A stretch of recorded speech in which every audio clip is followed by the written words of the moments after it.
Olá a todos, bem-vindos de volta. Hoje vamos falar sobre ética e saúde mental. Esta é uma área que me é muito cara, na medida em que eu sou psiquiatra. Espero poder trazer-vos o máximo de conteúdo neste breve tempo que estarei convosco. E como habitualmente, estaremos presentes depois na nossa aula teórico-prática para discutir o conteúdo. Este é um conteúdo teórico também bastante vasto e complexo. Espero que consigam acompanhá-lo e, por favor, tragam todas as dúvidas que tenham para depois conversarmos. Vou partilhar convosco o meu ecrã e, e assim começamos. Do ponto de vista da ética e saúde mental, existem muitos temas que irão ouvir falar hoje. Talvez dizer-vos um exemplo inicial, e começaria com um exemplo. Nós, psiquiatras, quando estamos a avaliar o comportamento humano, procuramos compreender as razões para certo comportamento. E, nesse sentido, há quem nos critique, na medida em que esse comportamento, que muitas vezes, no caso de ser um comportamento criminoso, há uma tentativa de o compreender que pode diminuir a relevância do sofrimento das vítimas. Temos situações destas, como por exemplo aquelas que aconteceram em Treblinka, em que se calhar nós consideramos universalmente erradas, mas no caso de Irme Frida Ébaro, havia muito pouca informação sobre ele. E quando se vai começar a explorar a informação sobre ele, encontra-se, mais do que o seu antissemitismo muito, muito sério, esta ideia de que existia uma relação com a cultura vigente da época, com alterações da sua ligação familiar e cultural, que podem levá-lo a não conseguir sentir ou experienciar o mesmo que nós sentimos quando fazemos atos criminosos. O facto de nós querermos compreender aquilo que Abraham fez quando cometeu o crime que cometeu, no fundo matou milhares de pessoas, leva-nos, talvez como humanos, a ponderar, do ponto de vista ético, se a compreensão do comportamento humano tem ou não um impacto, do ponto de vista das decisões que temos sobre o que está certo e errado. É muito difícil avaliar o comportamento humano sem o contexto social e histórico. E muitas vezes o que nós fazemos no nosso dia-a-dia é avaliar aquilo que cada pessoa faz de forma histórica. O exemplo da psiquiatria na Alemanha, nessa época, em que a visão tinha passado a ser muito mais comunitária, de alguma forma havia uma noção militante e de priorização das necessidades da comunidade em relação às necessidades individuais. Se juntarmos a isto as dificuldades económicas da Alemanha nessa época, percebemos que tudo isto era um caldeirão que levaria certamente a comportamentos desviantes e errados por parte de vários indivíduos desta sociedade. Por isso, os aspectos sociais e culturais são fundamentais na avaliação do comportamento humano.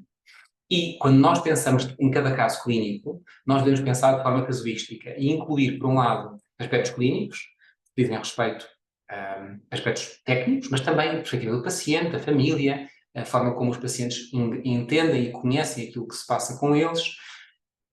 Ir para lá disto e perceber, do ponto de vista institucional, cultural, político, profissional e legal, qual é o contexto em que este paciente está a viver determinada coisa, ter em consideração os valores, ou seja, valores profissionais que nós temos como médicos na nossa época, no fundo, a que cultura é que pertencemos, a que momento histórico é que pertencemos, mas também valores pessoais. Se eu sou um médico católico, sou um médico que tem formas de pensar sobre o mundo que me podem alterar a minha percepção do que está certo e errado, não no sentido negativo, mas também positivo.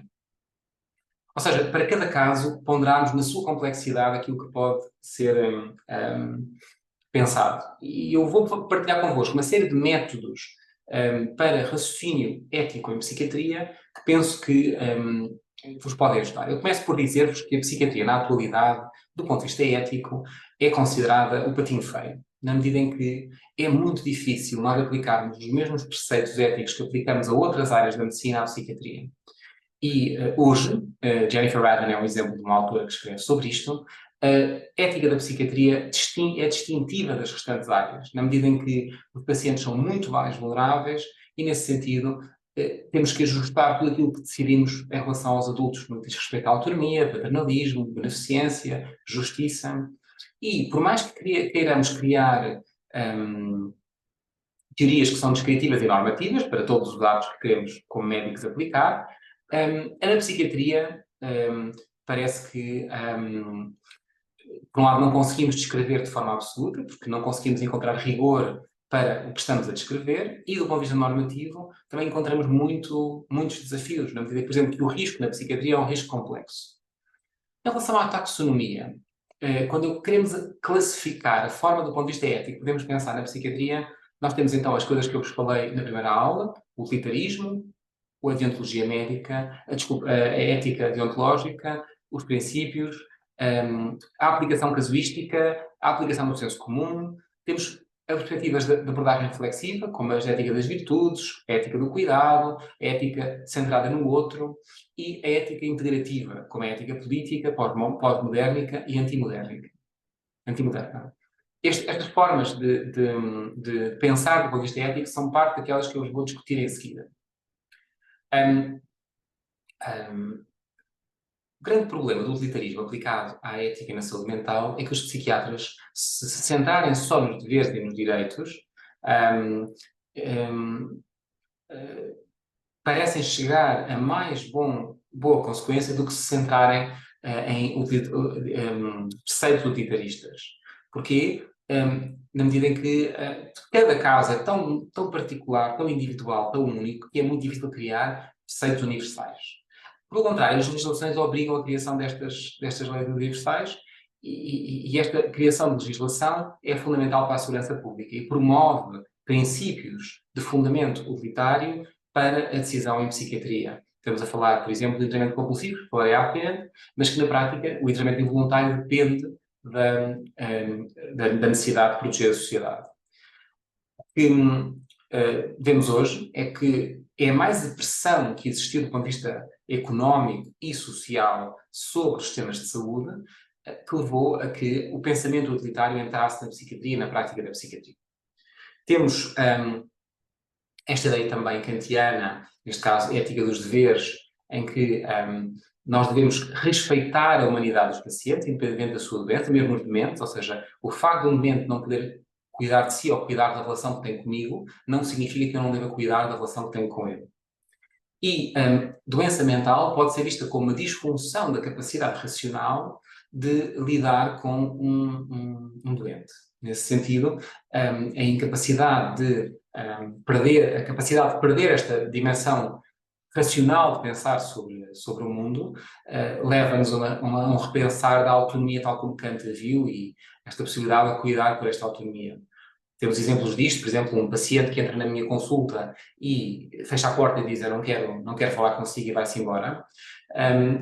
Se fosse um paciente de infecciologia ou de medicina interna e que na prática eu conhecesse, soubesse que está bem do ponto de vista de saúde mental, eu deixo-o ir embora, porque ele tem o direito a ser autónomo e não querer falar comigo. Mas se for um doente com doença psiquiátrica, pode ser possível para mim avaliá-lo como, se calhar, eu tenho que me aproximar dele, tenho que o ajudar, tenho que perceber, tenho que ter uma atitude paternalista ou beneficente em relação a ele, mesmo que ele não queira ter uma relação comigo. Esta ideia de criação de códigos de ética, como por exemplo o código de RAMS-ZCP, eu acho que podem procurar este código, que enfatiza a não exploração dos pacientes com base em preceitos deontológicos do dever.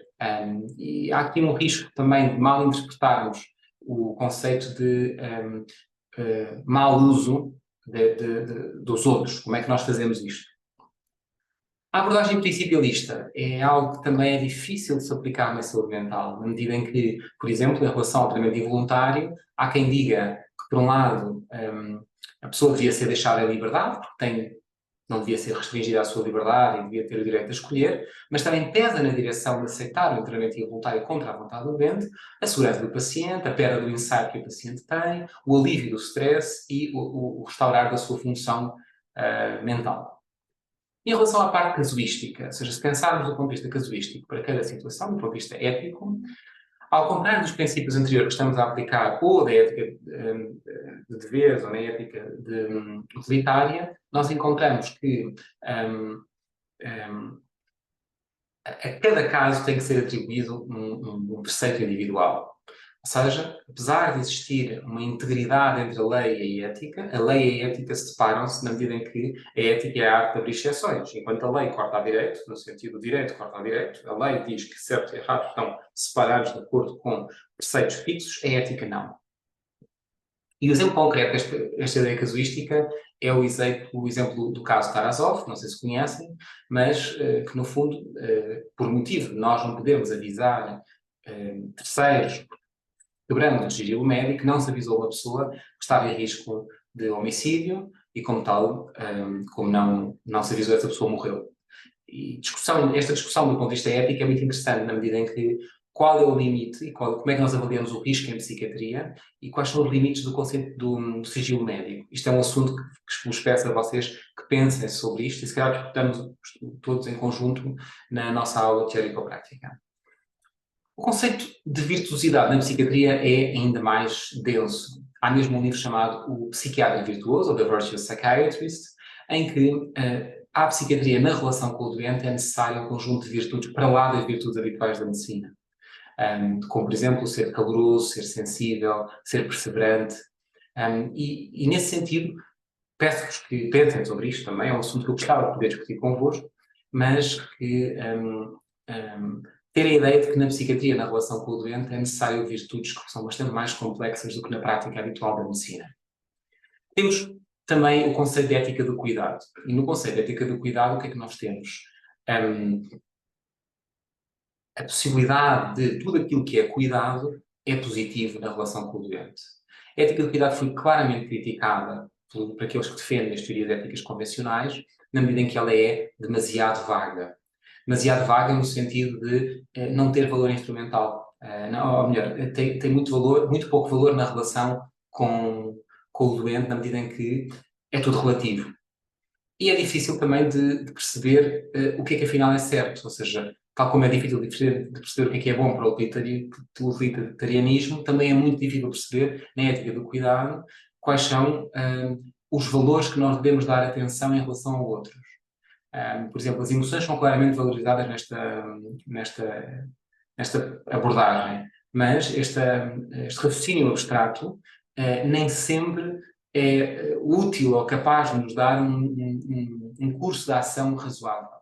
Nesse sentido, a ética do cuidado sugere que, mais do que pensarmos do ponto de vista abstrato, como as regras do utilitarianismo ou de deontologia ou princípios, pensarmos em cada caso, e nesse sentido, como na ética casuística, pensarmos em cada situação que vamos aplicar. Agora, a ética do cuidado diz que tudo o que é cuidado é positivo, e nesse sentido arrisca a ser demasiado vaga, como vos estou a dizer.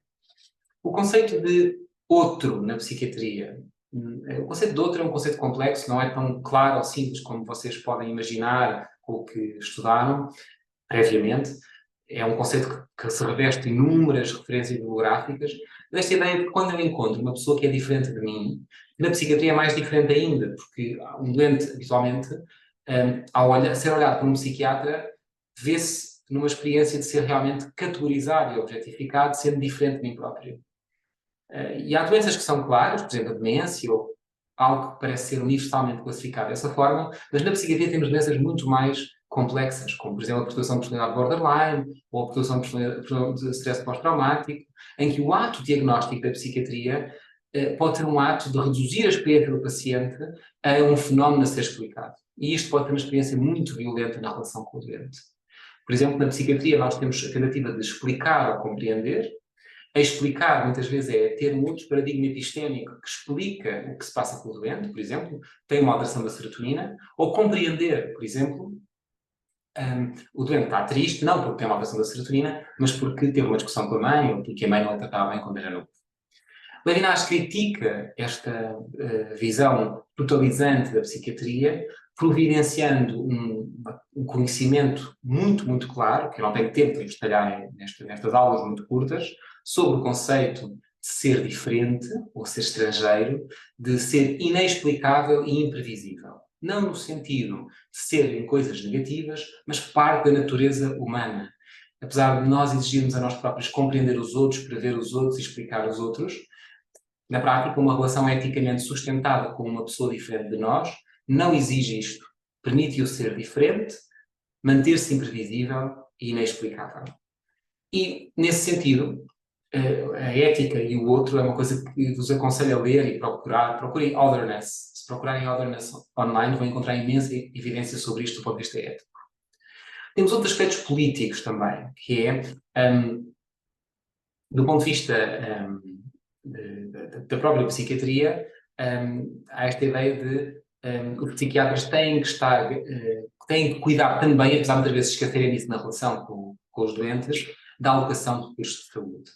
Na medida em que, quase como se, ao participar neste contrato social que nós temos, podemos, por um lado, cair num extremo em que só cuidamos da sociedade, e nesse sentido prendemos os doentes e removemos a liberdade dos doentes para não estarem na sociedade.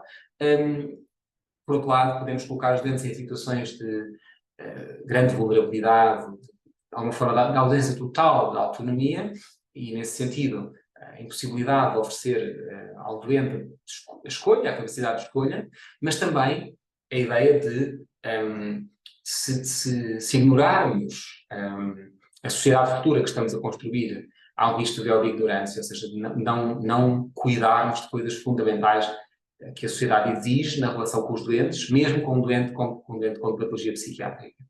E esta ideia da justiça distributiva na psiquiatria, que é muito difícil de operacionalizar. A psiquiatria é muito casuística, é uma prática muitas vezes na relação com o doente. Aspectos pós-modernos importantes. A sociedade contemporânea, ela própria, desorganizou a estrutura relacional e os funcionamentos sociais. Ao desorganizar isso, levou a estados difíceis de se operacionalizarem. Nesse sentido, o indivíduo encontra a sua posição moral muito difícil de defender e organizar. Ou seja, cada vez que alguém decide aquilo que quer fazer e tem um objetivo moral, vai ter muita dificuldade em manter essa visão muito tempo, porque aquilo que é certo hoje pode não ser certo amanhã, e requer que ele esteja permanentemente a monitorizar-se, a testar-se, a melhorar-se e a transformar-se. E isto aplica-se ao psiquiatra que trabalha com doentes, ou seja, tem que estar sempre a reorganizar aquilo que é certo. Por exemplo, um psiquiatra que trabalha com adolescentes, a estrutura relacional da adolescência está sempre a mudar, e é um ritmo cada vez mais rápido. De alguma forma, tentar destrinçar aquilo que é diferente daquilo que é errado ou daquilo que é doença é algo cada vez mais difícil na sociedade contemporânea e que deve ser considerado na nossa prática clínica do dia-a-dia. E ainda o conceito de contrato social e ética da psiquiatria, ou seja, esta ideia de que a psiquiatria trabalha também para a sociedade. Há uma crítica grande da psiquiatria por isto, na medida em que parece quase como se os psiquiatras fossem portas de segurança pública. Ou seja, a sociedade encorajava certas expectativas da prática da psiquiatria como profissão em conflito com a obrigação que o psiquiatra teria com o paciente, na medida em que ele está a proteger a sociedade. E este conceito de psiquiatria globalizada, ou seja, quando nós queremos, do ponto de vista social, criar categorias gerais, o DSM, que é o Manual Diagnóstico da Psiquiatria, ou o ICD, que também é outra classificação internacional de doenças, parece que temos uma classificação de doenças psiquiátricas que transcende a cultura e ignora que as pessoas em diferentes momentos e em diferentes locais do mundo têm possíveis experiências que não são encapsuladas com os atuais diagnósticos da psiquiatria. Por exemplo, o conceito de depressão no Japão é muito diferente, e a experiência e a vivência da depressão é muito diferente do que é na nossa sociedade contemporânea em Portugal. Por isso, é interessante ver como, apesar disso, nós aplicamos o DSM em todas as culturas. Há riscos de erros por causa deste facto. Temos outro aspecto muito importante que é o aspecto comunitário. Esta ideia de que a psiquiatria está num contexto social e cultural e que nós temos que garantir que o tratamento acontece aí. A possibilidade de tratar em contexto. Há vários movimentos que protegem isto, por exemplo, o movimento Open Dialogue, que é um movimento finlandês, na qual, em vez do doente, quando fica psicótico ou fica gravemente doente, em vez de ser trazido ao hospital, são os técnicos do hospital que vão à casa do doente e não o tiram do contexto. Certas intervenções como esta parecem ter um prognóstico melhor no tratamento da doença. E a psiquiatria como ciência híbrida Neste sentido, uma ciência que depende de factos, que são factos médicos, trazidos pela ciência, mas também de valores e de ideias que transcendem a nossa prática clínica como médicos noutras profissões. O exemplo disto é um doente que chega à vossa consulta, que estava na igreja e viu uma vela arder e de repente percebeu tudo e mudou a sua vida e tornou-se um padre de sucesso nesse local.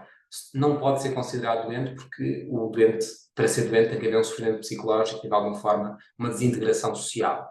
Nesse sentido, para avaliar uma doença psiquiátrica, precisamos de ir para lá dos sintomas e daquilo que acontece e que conseguimos avaliar para considerarmos outras dimensões do sofrimento. Fala um bocadinho do internamento involuntário.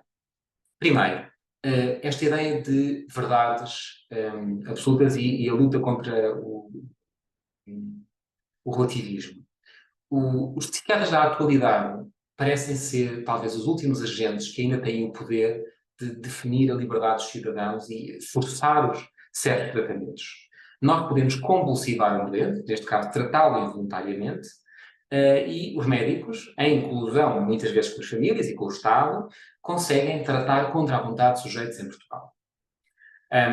Ter a noção de que isto foi uma prática que levava ao abuso. Este é o exemplo do Bethlehem Hospital. Não sei se conhecem, o Bethlehem Hospital é um hospital no sul de Londres. Já não é assim, foi destruído e neste momento é outra estrutura, tem outras características, mas era uma espécie de jardim zoológico em que as pessoas podiam pagar para visitar o hospital e podiam até tocar nas pessoas, desafiar as pessoas que lá estavam, e as pessoas poderiam lá ir parar por motivos mais bizarros possíveis.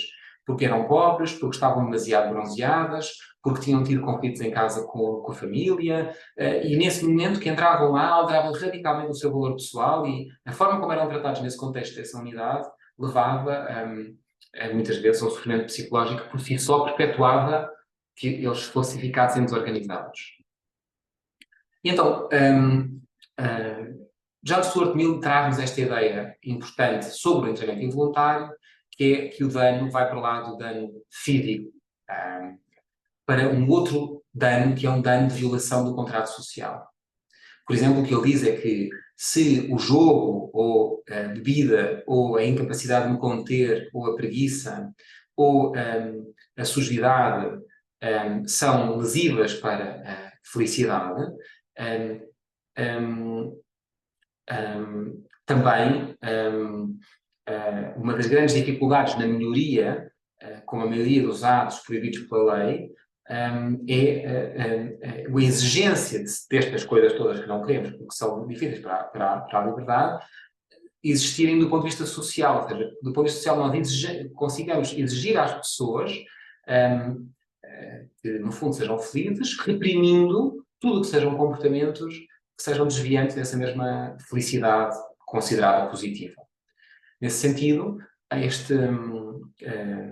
esta noção de que devem existir penalizações sociais para quem deseja ter projetos de vida que vão contra o conceito de bem do ponto de vista social. A avaliação de risco na psiquiatria é sempre muito difícil, porque enquanto, por exemplo, se forem bombeiros, podem partir a porta de uma pessoa porque veem fumo debaixo da porta, o risco na psiquiatria é subjetivo. Muitas vezes é muito desafiador e incerto, e os psiquiatras têm que prever, e muitas vezes só conseguem prever cerca de um quarto dos atos que são perigosos, tendendo a subestimar o risco. Assim, as leis de saúde mental têm este foco no risco e na possibilidade de tratamento, sendo que hoje tentamos centrar mais do que conter o risco na possibilidade de tratamento. Ou seja, o facto de nós tratarmos alguém contra a sua vontade não é tanto para evitar o risco que ela tem sobre o terceiro e sobre o mundo, mas sim o facto dela, se não ficar tratada, ficar mais deteriorada do que se ficar tratada. Estas leis enfatizam a perigosidade como uma característica da doença mental e muitas vezes estigmatizam ainda mais a doença mental. E a comunidade pode ter expectativas irrealistas sobre a capacidade do psiquiatra de prever e mitigar esse mesmo risco. Porque desde os anos 50 nós pedimos aos médicos que diminuam o risco de estarmos vivos. E aos psiquiatras pedimos a diminuição do risco na relação que temos com os outros. O conceito de internamento compulsivo parece ter origem no conceito de parens patria. Historicamente, esta ideia de que os reis e quem mandava podia exercer este poder de pai, ou de guardião, ou de cuidador, quando alguém estava a ser abusado ou negligente por esse mesmo pai, guardião ou cuidador. É como se o Estado tivesse este dever de proteger. Nesse sentido, esta ideia de, no século XVI, de proteção de adultos incompetentes que não são capazes de se defender. Temporariamente, é possível remover a autonomia do sujeito e tratar esta própria pessoa, esta ideia de temporariamente remover e ter cuidado, ou até um conceito de adoção, que antigamente estava associado na psiquiatria ao conceito de inabilitação e interdição, e hoje está associado ao conceito de maior acompanhado, ou seja, de um adulto que, por não ser capaz de tratar de si mesmo, tem outro adulto que toma conta de si e que o acompanha nas suas decisões.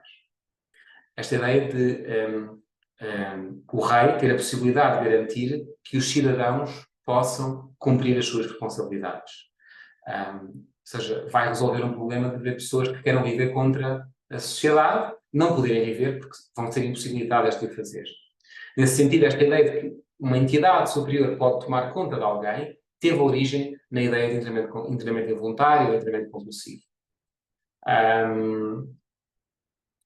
Nesta ideia de justificação moral do internamento involuntário, temos então este dever de proteção do cidadão, desta ideia do harm principle, ou seja, que nós temos que intervir de forma a prevenir que um indivíduo faça mal aos outros, e também o dever de onisciência, que é muito importante que quem não está capaz de se tratar, seja possível tratar-se, ou seja, que nós consigamos oferecer a esta pessoa a possibilidade de receber tratamento e muitas vezes de alterar o curso da doença que ela padece. A CRPD é um documento muito importante sobre o internamento involuntário. É um documento de 2007, é um documento bastante recente, chamado United Nations Conventions on the Rights of Persons with Disabilities, e é um documento que procurava promover e proteger e garantir no fundo, a capacidade de os doentes, as pessoas com incapacidade, não verem os seus direitos removidos. Ou seja, cada vez que nós estamos a tratar uma pessoa que tem uma incapacidade física ou mental, deveríamos garantir que esta pessoa é ajudada a decidir por si mesma e não que alguém decide por ela. Nesse sentido, esta convenção foi uma convenção que veio obrigar os Estados-membros a reduzir, substituir ou refinar o uso do tratamento involuntário e até interrompê-lo.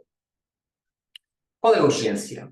A urgência é que até diz que foi em 2007 e até à data de hoje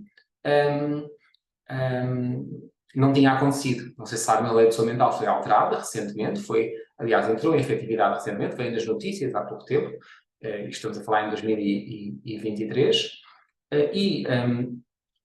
há quem diga que havia uma urgência em imediatamente e radicalmente interromper todas as formas de tratamento involuntário, ou, por exemplo, pessoas que estão internadas indefinidamente e que nunca mais terão alta. Ou seja, este conceito de inabilitação. Podem ter ouvido sobre isto nas notícias, mais ou menos em agosto de 2023. Outros sugerem que existe um risco de mal interpretação de conceitos. Ou seja, temos que ver o internamento voluntário na sua complexidade, porque não podemos subitamente libertar as pessoas que estão internadas porque elas próprias correm o risco de se fazerem mal, elas próprias ou a terceiros.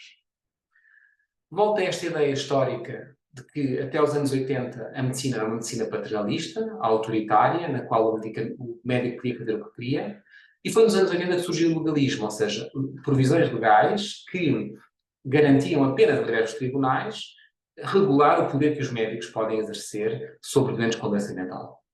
Até que surgiu o novo legalismo, e o novo legalismo é a tentativa de harmonizar as provisões do tratamento de pessoas com doença mental em pessoas com dificuldades psicossociais, como as pessoas com doença mental. Estas novas provisões que nós temos atualmente, que caracterizaram a nova lei de saúde mental, são importantes de serem discutidas à luz da psiquiatria. Primeira coisa, para mim, para vocês que são alunos do primeiro ano, é muito importante perceber que o internamento involuntário é aplicado em situações muito raras e é preciso perceberem quando e como é que é aplicado o internamento involuntário. O que é isto de experienciar um internamento involuntário? Como é que o doente se sente quando experiencia um internamento involuntário? E ainda, como é que foi tentar pela psiquiatria reduzir o internamento involuntário? Então, O uso do internamento involuntário, primeira coisa, há 4 motivos pelos quais os médicos decidem tratar uma pessoa contra a sua vontade. Quando existe risco, em contexto de um diagnóstico específico, habitualmente esquizofrenia ou doença bipolar, ou depressão, perda da capacidade de decidir por motivos psiquiátricos e pelo facto do tratamento que vai iniciar ser um tratamento útil. A redução do risco é tão importante na decisão de tratamento involuntário que há quem diga, e que é por isso que é criticado, que o tratamento involuntário é uma medida de contenção de risco e, nesse sentido, está a impedir que a pessoa viva a sua vida autónoma. Mas o risco da psiquiatria, como vos disse, é muito complexo. É o risco de fazer mal a si próprio, de fazer mal a outras pessoas, de diversidade social, ficar pobre e não conseguir viver, ou de sofrer mais e, nesse sentido, comprometer o próprio plano de tratamento. Nesse sentido, o critério de risco é um risco de dano. A evidência sugere que as pessoas com doença mental grave podem atacar ou lesionar terceiras pessoas. Nesse sentido, há história de sítios em que não foi possível o tratamento involuntário, aumentaram o número de incidentes violentos. E mais, nesses mesmos sítios, muitos destes doentes passaram a estar na cadeia e não no hospital. Há muitos fatores individuais que foram tentados avaliar-se para o tratamento involuntário, mas com muito pouco sucesso. O exemplo deles foi o diagnóstico de esquizofrenia, ser homem, ter história prévia de violência, mas o que se sabe hoje é que os fatores individuais não são úteis na avaliação do tratamento involuntário. E por último, este risco de abuso, na medida em que o grande perigo do risco é eu usar o tratamento involuntário para controlar pessoas que não estão doentes, porque preciso de controlar estas pessoas, seja por motivos políticos, por motivos sociais, ou seja, que haja aqui um abuso desta mesma regra. Há um foco no diagnóstico também, ou seja, nós não podemos internar involuntariamente todas as pessoas. Estas pessoas têm que ter um diagnóstico de doença mental grave. Mas é interessante ver que nós internamos as pessoas com doença mental grave por motivos diferentes, com diagnósticos diferentes. Por exemplo, falta de insight na doença maníaca, comportamentos de risco nas doenças aditivas e análogas, risco de morte nas doenças de comportamento alimentar, e isto tem que ser avaliado caso a caso. E há vários predicamentos problemáticos, ou seja, pressupostos problemáticos. Por exemplo, quando nós internamos involuntariamente alguém, no processo clínico tem que estar justificado porque a pessoa foi internada involuntariamente. E nós encontramos apenas em 40% dos fecheiros este mesmo registro. Nesse sentido, há um risco de ainda maior estigma social, na medida em que os médicos têm pouco cuidado em descrever o que é que internam os doentes compulsivamente ou involuntariamente. E há outros factos que não devem contribuir. Por exemplo, a família não deveria ser um fator, mas parece ser, ou a polícia também parece ser um fator que contribui para internar involuntariamente os doentes. E, por último, fatores organizacionais. Se um hospital tem muitos recursos de tratamento ambulatório, então é possível tratar as pessoas muito mais facilmente em ambulatório do que em internamento. Mas isto varia de situação para situação. O conceito de capacidade também é um conceito muito difícil, na medida em que é importante para mim que vocês percebam que a capacidade avaliada para a doença mental é diferente da capacidade avaliada para outras doenças que não a doença mental.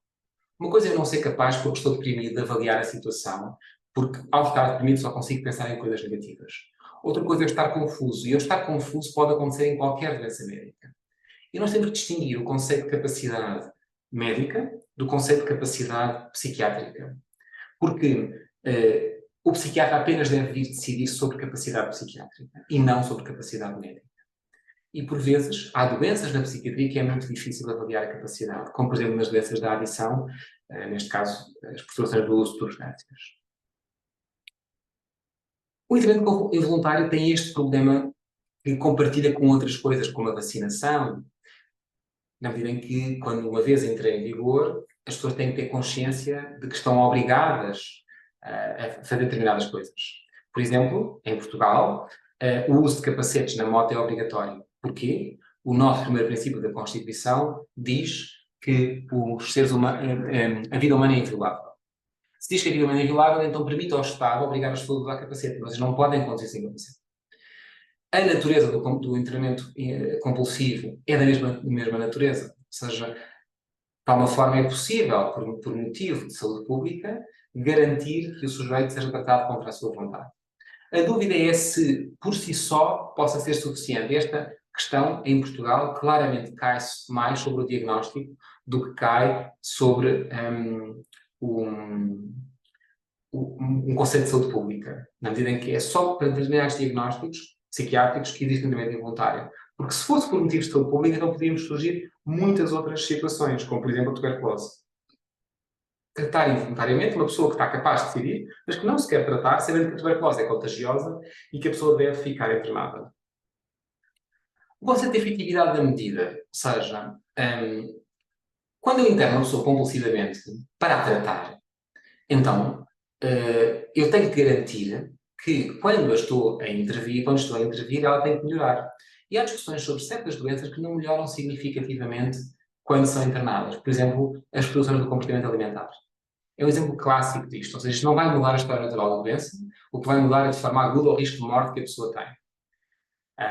A interrupção do tratamento compulsivo mostrou-se arriscar levar a grandes consequências físicas e emocionais nos pacientes. E o tratamento compulsivo permite reduzir a hostilidade e o suicídio em pacientes com psicose, parece melhorar o prognóstico de muitas doenças mentais, embora não existam muitos dados a longo prazo. E há outros estudos que defendem que o tratamento compulsivo pode aumentar o risco de adversidade social e de suicídio. O que vos queria trazer com isto é esta ideia de que as medidas que nós usamos para o tratamento compulsivo, no contexto do tratamento compulsivo, o tratamento que vamos oferecer ao doente, tem um impacto na decisão se usamos internar ou não contra a sua vontade. Porque internar uma pessoa contra a sua vontade, não temos nada para lhe oferecer para a tratar, pode ser eticamente errado. Tenham consciência que existe, de facto, um efeito negativo do próprio tratamento voluntário, como, por exemplo, o aumento do estigma internalizado, uma diminuição da aderência ao tratamento, o risco de experiências de humilhação, de opressão ou de estar aprisionado, o aumento da duração da hospitalização e o dano que causa, obviamente, na aliança terapêutica com risco futuro de coação que o doente sente na relação. E como é que as pessoas se sentem em relação ao tratamento compulsivo? A primeira coisa que devem saber é que as pessoas sentem-se coagidas a fazer coisas mesmo fora do tratamento compulsivo. Na medida em que os tratamentos coercivos acontecem em 15% dos pacientes sob tratamento involuntário, mas também em 20% dos pacientes com tratamento voluntário. Isto significa que não é porque o doente está internado compulsivamente ou involuntariamente que ele vai se sentir pior do que um doente que está internado voluntariamente num contexto. Vai ter de depender do contexto em que a pessoa está. Outro aspecto é o aspecto dinâmico. As medidas coercivas no início do tratamento são diferentes no fim do tratamento. E o grau de decisão que a pessoa pode ter é diferente. Sendo que parte da autonomia do doente deve ser possível. Ou seja, o facto do doente estar internado compulsivamente não deve levar a que o doente não possa escolher nada sobre a sua vida. Pelo contrário, deve ser possível ao doente exercer a sua autonomia sobre certos gestos. Se quer comer sopa, se quer acordar às 10 da manhã, às 9 da manhã, o facto de não poder decidir sobre o seu tratamento não significa que não possa decidir sobre outras coisas da sua vida. E é interessante ver que as formas não físicas de coação parecem estar, as formas físicas de coação parecem estar associadas a maior grau de insatisfação. E é como se nós devêssemos ser mais capazes, do ponto de vista verbal, conter as pessoas do ponto de vista físico. Embora esta evidência contraditória, por exemplo, há estudos que mostram que os injetáveis que nós usamos nas urgências para controlar os doentes são piores ainda do que a contenção física. Por isso é difícil avaliar isto. Como é que nós podemos reduzir a experiência negativa? Podemos aumentar a liberdade de todas as escolhas, promover o sentimento de segurança no internamento, estabelecer relações não paternalistas apesar do doente estar internado compulsivamente e promover o empoderamento do doente. Isto é um pequeno aspecto, um apontamento que eu vos queria dar sobre o internamento compulsivo. Mas irei agora falar-vos sobre psiquiatria e cultura, na medida em que nós temos esta ideia de que as pessoas, há pessoas mais cultivadas do que outras, nesta ideia de que há um processo civilizacional retórico. Quase como se as pessoas tivessem migrado de locais agrários para a formação de cidades que levaram à formação de nações e impérios e criaram códigos de conduta e de civismo que não existiam previamente. Esta mesma visão é uma visão etnocêntrica europeia ou americana, esta ideia de refinamento e sofisticação dos centros urbanos, tem maior distinção académica, que tem mais cultura, e que levou a vários autores a escreverem coisas que estão neste momento completamente datadas. Vico escreveu no Nascimento como a força civilizacional, a civilização, Em Rousseau, esta ideia do nobre selvagem, que devem conhecer, que caracterizou o Robin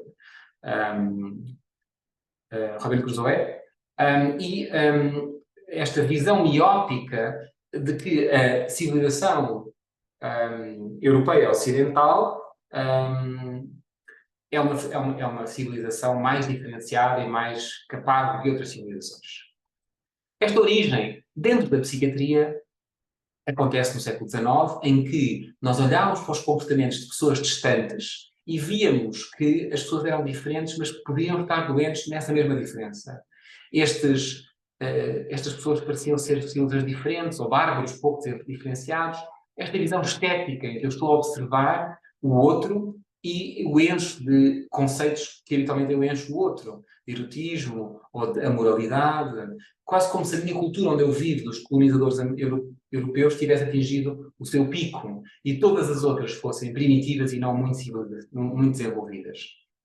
E quando começámos a olhar para isto, esta ideia de criação de asilos coloniais, em que nós usávamos os asilos para tratar e manter a ordem social das colónias, foram locais muito importantes de estudos comparativos, porque a condição de colonizador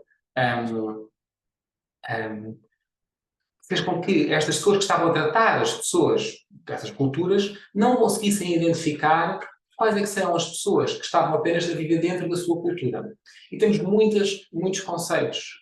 Os conceitos de primitivismo ou de pessoas menos civilizadas, o conceito de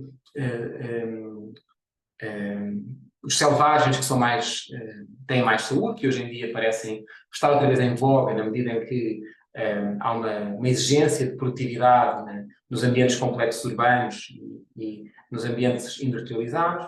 O conceito de neurastenia também, ou seja, esta ideia de que na civilização moderna nós estamos cansados porque não paramos de pensar e fazer coisas, e como se de alguma forma estivéssemos hiperestimulados, e que se formos para um país menos desenvolvido podemos conseguir sentir menos esse mesmo peso. É aqui que Kraepelin foi importante. Kraepelin visitou, é um autor da psiquiatria muito importante, há quem diga mesmo mais importante que Freud para a psicologia, Kraepelin para a psiquiatria. Esta ideia de que conseguiu observar coisas comuns em fenómenos de pessoas que viviam em países diferentes.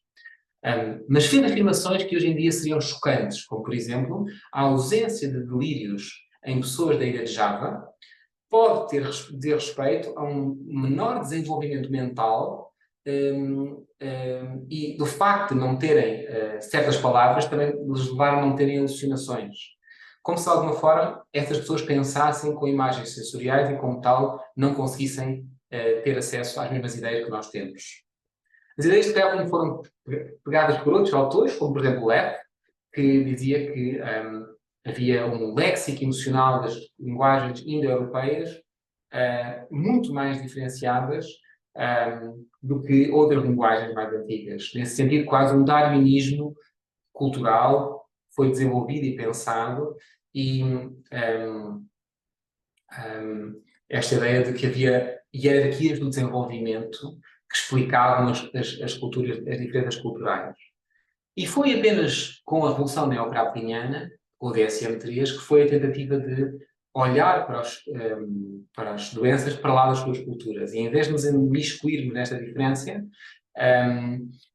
e de alguma forma, por um lado, acharmos que somos diferentes mas melhores, esta ideia de que se calhar há doenças que são transculturais, ou seja, que aparecem, quando digo transcultural é diferente do conceito transcultural que atualmente usamos, mas esta ideia que são doenças que aparecem em todas as culturas, independentemente da cultura. Há muitas categorias diagnósticas na psiquiatria que mantêm ainda traços desta mesma noção de cultura histórica norte-americana e europeia. Ou seja, é difícil acreditarmos numa categoria psiquiátrica que seja vazia de cultura. Este essencialismo cultural caracterizou ainda um racismo na psiquiatria. Há vários críticos deste racismo, por exemplo, que avaliavam mesmo a dimensão do cérebro humano e diziam que as pessoas tinham cérebros mais pequenos ou maiores, e Franz Fanon é um exemplo deste, ou seja, que veio criticar esta ideia de que os ocidentais andavam a tentar ver as pessoas de outras culturas como inferiores, e nesse sentido um risco grande de de estigmatização, discriminação do outro. Para mim, é fundamental vocês perceberem que no encontro com o doente, vocês têm sempre várias dimensões. Têm um encontro imediato, vocês estão com o doente, mas nunca podem esquecer da vossa relação com o mundo, da relação que o doente tem com o mundo, dos vossos códigos culturais e da forma como aprenderam o diagnóstico. Então, como psiquiatras e técnicos e médicos, vocês vão ter sempre que incluir todas estas dimensões na relação com o doente. E no encontro, há coisas que acontecem que são muito para lá da comunicação verbal. Esta verdadeira compreensão que temos dos outros vai para lá daquilo que os outros conseguem colocar em palavras e do que nós conseguimos compreender por palavras. De facto, vai para lá daquilo que nós conseguimos compreender de todo, na medida em que em cada diálogo há algo diferente que acontece e que nos dá um significado que muitas vezes ignoramos. Por exemplo, costumamos pensar que os doentes, nós gostamos muito dos doentes que gostam muito de nós e que muitas vezes os doentes de quem nós não gostamos deixam de gostar de nós e deixam as nossas consultas. Mesmo que queiramos anular esta nossa relação afetiva que temos com os doentes, muitas vezes ela determina o movimento que as relações têm e não podemos ignorá-la. A relação entre estas áreas é uma relação muito interessante, a relação entre a subjetividade, entre a subjetividade e cultura. Na medida em que nós podemos avaliar, de facto, o que é que o doente sente, o que é que nós sentimos como pessoas, como técnicos, mas quando estamos em comunhão com alguém, dependemos de uma série de sinais que podem ser errados, nós temos de ser estranhos um para o outro e não conseguir compreender o que se passa com o outro. E, por último, esta mesma compreensão depende da cultura, do conjunto imenso de formações culturais que organizam o nosso funcionamento em sociedade, como práticas religiosas, símbolos que usamos no nosso dia-a-dia e que em si também informam o sujeito e a relação que estamos a ter com esta pessoa. E na psiquiatria isto é particularmente notório. Eu tenho uma pequena história para vos trazer, que é o exemplo de um miúdo que estava em Nottingham a visitar os primos e durante estas visitas, numa destas visitas, ele foi obrigado a ficar debaixo de uma mesa porque estava toda a gente preocupada com um doente que tinha entrado no jardim. Ele estava numa casa vitoriana em que tem um jardim em frente, e nesse jardim tinha entrado um doente. E toda a família estava num grande medo e, de facto, a necessidade rápida de separação do doente da família. Esta ideia de que o quintal da família e a doença mental eram categorias incompatíveis. E o doente finalmente foi levado por uma ambulância e foi levado para o hospital. Anos mais tarde, este jovem, agora adulto, tem que ir a um departamento de psicologia adolescente e quando entra nesse departamento e a entrar no hospital, sente duas coisas. Sente-se ele próprio estigmatizado, como se os outros tivessem estigmatizado como ele estigmatizou aquele doente, mas também o risco destas pessoas que estão lá poderem criticá-lo ele próprio. E foram estes contactos com os pacientes e com a doença mental que alteraram a sua forma de ver a doença mental e a relação com o outro. E acho que deve levar-vos a pensar que, de facto, a relação que nós estabelecemos com o que é a doença mental depende muito da nossa própria exposição à doença mental e depende muito da forma como as pessoas acima de nós condicionaram a nossa vivência com os outros. E esta ideia de separação entre mim e o outro, do ponto de vista ocidental, é algo que seria interessante explorarmos. Eu acho que vai para lá daquilo que eu tenho capacidade de vos explicar. Se tiverem curiosidade sobre isto, podemos falar isto na nossa aula teórica ou prática. Mas vamos progredir disto para o conceito de paternalismo. Ou seja, o que é este paternalismo que existe na relação com os doentes? Ou seja, na doença mental, muitas vezes os doentes são vistos como tendo problemas, desencadeando problemas na sociedade e, como tal, mais facilmente são vítimas de paternalismo duro e, nesse sentido, alvo de abordagens autoritárias. As abordagens autoritárias não levam a um sentimento de maior reclusão e medo e há aqui um ciclo vicioso. Um ciclo que está socialmente determinado. Por exemplo, tem um exemplo interessante que em muitas culturas em que vocês, se quiserem escapar a um assalto, ou se tiverem um assaltante que vos vai assaltar, se fingirem que estão loucos por comportamentos erráticos, o assaltante tem medo de vós. Ou seja, ainda mais medo que temos de pessoas que cumprem atos criminosos, temos de pessoas que não estão bem da cabeça. Este é um aspecto muito interessante sobre como o medo da doença mental faz parte da sociedade contemporânea. E vocês podem ver a diferença entre estereótipo, preconceito e discriminação em face ao estigma. O estereótipo é todo o tipo de crenças negativas que temos em relação a um grupo. O preconceito é quando, de facto, temos uma reação emocional negativa quando vemos esse grupo, e a discriminação é quando temos um comportamento que é contra esse grupo. Da mesma forma, existe estereótipo, preconceito e discriminação internalizados pela pessoa que vive esse mesmo estereótipo. Como, por exemplo, esta vivência negativa sobre a nossa incompetência, fraqueza de caráter ou perigo que temos para com a sociedade, preconceito quando sentimos mal e tristes por causa disto em nós próprios, e discriminação quando eu não procuro ajuda porque sinto que não vou conseguir ter ajuda. E há muitas consequências para o estigma interno e externo. A primeira, mais óbvia, é no estigma público, é a impossibilidade de ter acesso à saúde porque as instituições públicas e privadas restringem as oportunidades de pacientes com doença mental. Por exemplo, em algumas instituições privadas, para ter tratamento ambulatório em casa, internamento ambulatório, não se pode ter doença mental. E há uma discriminação diária de pessoas com doença mental devido a estes mesmos estereótipos. Vão perceber isto e podemos discutir isto em mais detalhe, mas claramente visível na relação com os outros. E o desenvolvimento do estigma é ainda enigmático, na medida em que não se sabe porque é que surge, mas a verdade é que depois de surgir pode levar a um sentimento de revolta, de indiferença, de auto-estigmatização e muitas vezes levando a pessoa a não cumprir e não partilhar coisas importantes sobre a sua vida. O estigma leva habitualmente a uma redução da autoestima e da performance e muitas vezes leva a uma reação do ambiente que ainda perpetua ainda mais esta dimensão estigmatizante. E vai levar a uma diminuição do insight sobre a própria doença, uma sensação de estar primeiramente a sentir-se autorreferente em relação a coisas que estão a acontecer na sociedade, como se tivessem todas de respeito a ele, como se sentisse vulnerável na relação com os outros ou com a sociedade, e uma diminuição da autoestima durante os episódios depressivos, por exemplo, é o exemplo clássico disto. Como é que se reduz o estigma? Temos a possibilidade de criar campanhas, ou seja, esta ideia de que, de facto, a doença mental depende de aspectos culturais, tentou-se fazer nos últimos 15 anos, porque, de facto, cada vez mais se pensa que a doença mental é uma doença do cérebro, defendeu-se isto durante os anos 90 e início dos anos 2000, e quando se quis mudar isto, fez-se muitas campanhas, mas não foi possível isto, ou seja, esta ideia de que as pessoas continuam a achar que a doença mental é uma doença do cérebro.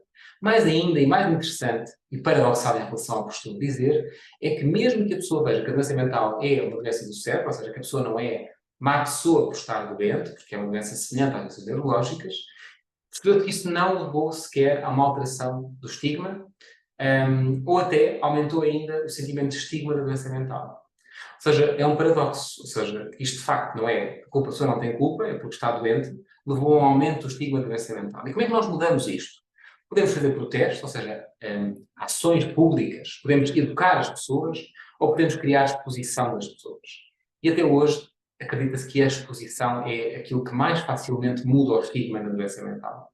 A educação, no sentido de trazer nas escolas awareness para a doença mental, ajuda, mas certamente o facto de vocês terem um familiar vosso com uma doença mental, ou pelo contrário, terem vocês mesmos vivido uma doença mental na sua vida, ou tendo contactado com um psiquiatra, mudaram muito mais facilmente a vossa visão sobre a doença mental. Eu termino aqui, foi um prazer estar convosco, e encontramos novamente dentro de, penso eu, 7 dias.